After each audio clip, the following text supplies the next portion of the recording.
बिस्मिल्लाहिर्रहमानिर्रहीम। अस्सलामु अलैकुम वरहमतुल्लाहि वबरकातुहू।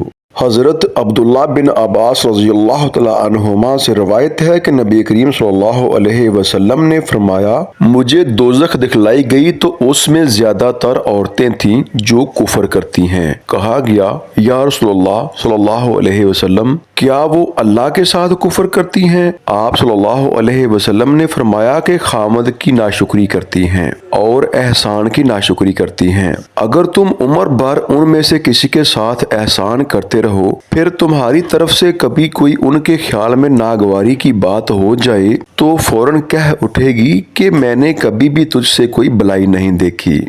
मुअज़्ज़ज़ ख़वातीन व हज़रात, आज के मुआशरे की औरत जिस तरह का रवैया अपनाए हुए है, यकीनन ये हदीस मुबारका उसके लिए लम्हा फ़िक्रिया है। अल्लाह ताला से दुआ गो हैं कि अल्लाह ताला तमाम तर ख़वातीन को ये हदीस मुबारका समझने की और अपनी ज़िंदगी इस्लाम के उसूलों के मुताबिक बसर करने की तौफ़ीक़ अता फ़रमाएँ। आमीन सुम्मा आमीन या रब्बुल आलमीन।